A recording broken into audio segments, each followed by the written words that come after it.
Thank you, Chair. Like all county councillors, since the publication of the GCP's proposals last September, I have spent a great deal of time in online debate, public consultation events, email correspondence and face-to-face discussion with well over 100 individual residents from a wide variety of personal circumstances and parts of the county.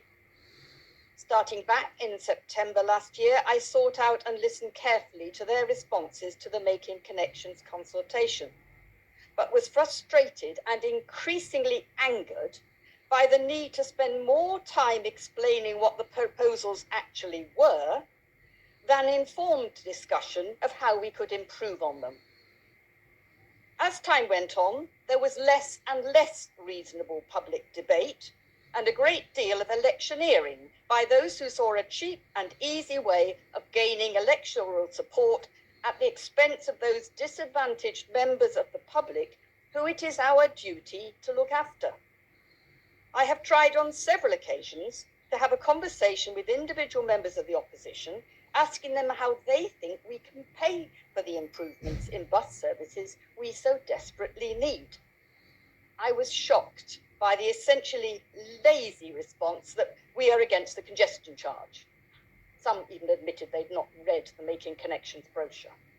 And refusal to engage in the essential work of a local councillor to design a combination of policies to address this fearsomely complicated combination of problems.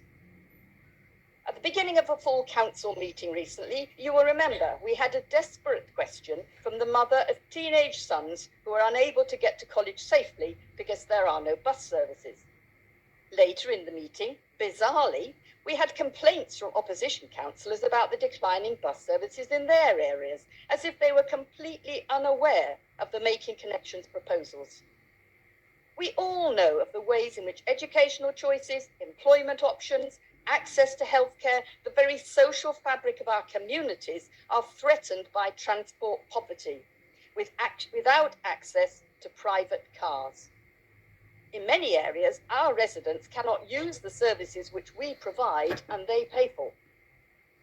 At the Health Watch Summit last week, lack of public transport was identified again and again and again as a major contribution to social isolation, loss of independence, and declining physical and mental health and well-being.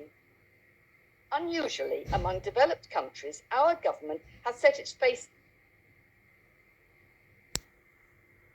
employment options, access to healthcare, the very social fabric of our communities are threatened by transport poverty, without access to private cars. In many areas, our residents cannot use the services which we provide and they pay for. Subsidising public transport from central taxation, we have no alternative in Cambridgeshire but to seek ways of making up for their neglect and abdication of responsibility. And yet, we have a motion from Councillor Count which completely fails to even mention public transport. You'll be surprised to hear I shall be voting against it.